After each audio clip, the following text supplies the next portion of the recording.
Supremo há 40 anos, acompanhei praticamente todos os casos importantes ali. E lá em fevereiro, 18 de fevereiro, quando saiu a denúncia, eu disse: olha, pelo andar da carruagem, a gente consegue julgar isso em agosto.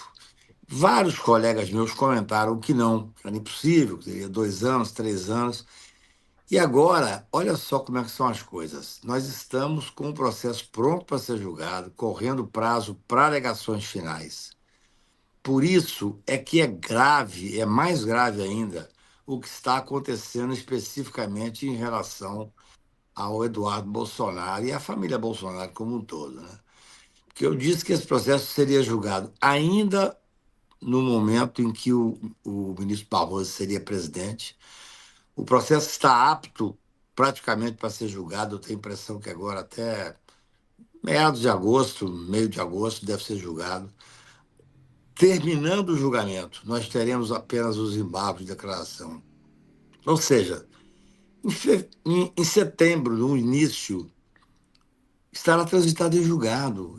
Esses Bolsonaro e esse grupo dele estará condenado e preso na Papuda, preso em Bangu 8. Então, esse movimento que o Eduardo Bolsonaro está fazendo, junto com os irmãos, com o Flávio, eu vi hoje a manifestação do Flávio, e os bolsonaristas mais próximos, inclusive o pai, é de um desespero absoluto. Mas nós temos que ter um cuidado enorme, porque eles estão preparando, pelo que estou notando e pelo que nós todos, estamos todos nós, né? Nós temos um problema enorme agora que é para tentar tumultuar, obstruir o processo no final e talvez conseguir um asilo político para o Bolsonaro.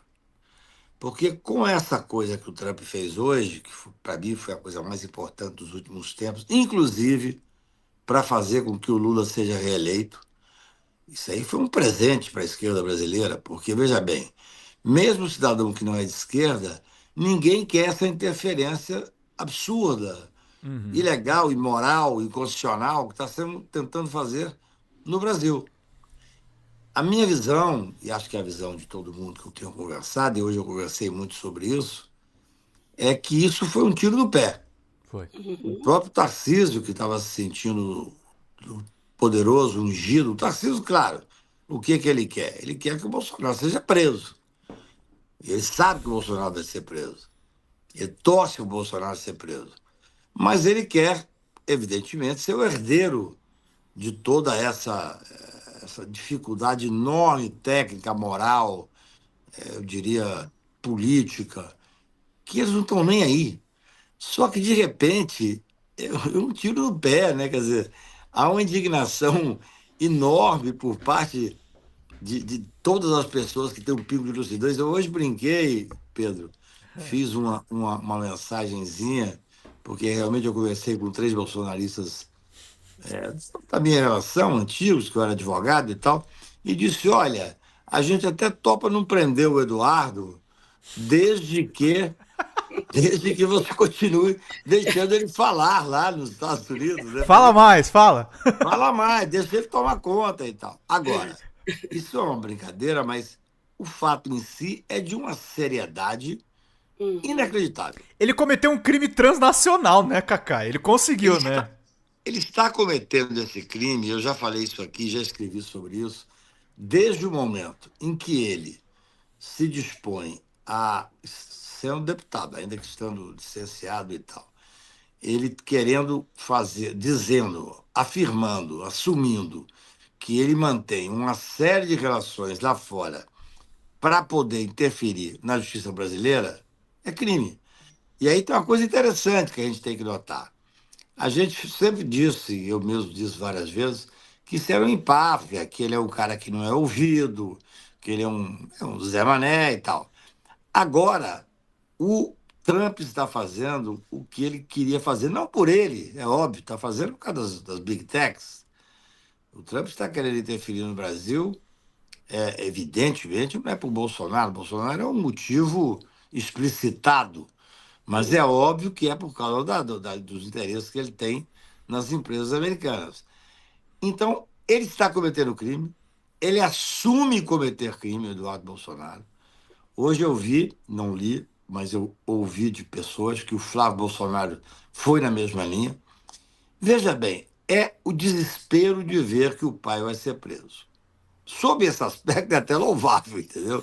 É verdade, eu sou advogado criminal. A hora que chega esse momento final do processo, há um ato desesperado, né? Só que, nesse caso específico, você movimenta o Brasil, você movimenta É. a economia brasileira, esse tarifaço vai ter um efeito enorme, ainda vai ser evidentemente levantado, mas mantido ou não, há um reflexo, inclusive até na economia e algumas áreas do Brasil.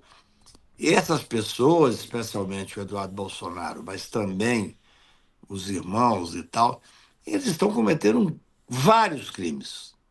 Sabe o que eu pergunto a vocês? É o seguinte: ao fim e ao cabo, o que essas pessoas estão fazendo? Estão interferindo na última fase do julgamento do Bolsonaro no Supremo e mais dos generais e tal.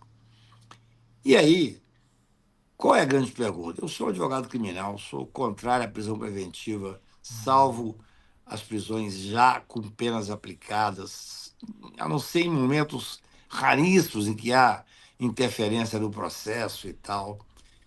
Mas nós estamos vivendo um momento, por incrível que possa parecer, que a prisão, ou pelo menos uma medida cautelar mais grave, é plenamente justificada. Mas você Plenamente. acredita nisso? Que nesse momento a prisão preventiva do Bolsonaro, por exemplo, que é o que está aqui, né? Olha, veja bem, o Poder Judiciário, eu sempre digo isso e já disse para vocês aqui, é um poder inerte, ele só age se for provocado.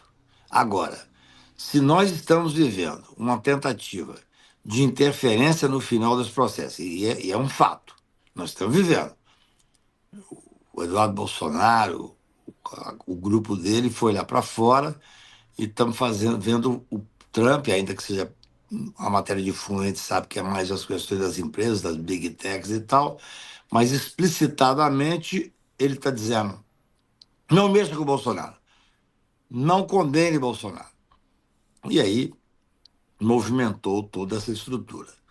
Isso é caso se comprova, e está comprovado do meu ponto de vista, que quem está fazendo todo esse movimento é Eduardo Bolsonaro, Flávio Bolsonaro, a família Bolsonaro, juntamente com o pai.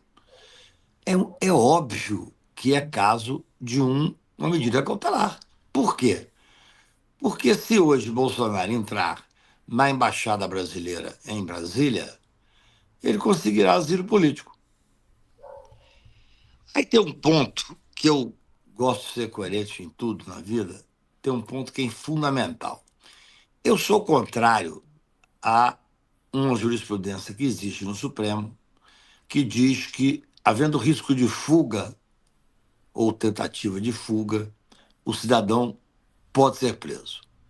A jurisprudência anterior, que é a jurisprudência mais garantista, que eu concordo, sempre concordei com ela, que era um voto do ministro Pertence, ela dizia que a fuga era um direito. O cidadão vai ser preso e entende que há uma clara inconstitucionalidade ou ilegalidade na prisão, ele tem o direito de fugir. Eu sempre defendi isso e tenho que ser coerente. Mas essa não é mais a jurisprudência há anos do Supremo. O Supremo diz que, havendo risco de fuga ou tentativa de fuga, é motivo de prisão. Nesse caso, a tentativa de asilo político corresponde à fuga, corresponde a fugir da legislação, da jurisdição, corresponde a fugir da decisão que o Supremo vai fazer.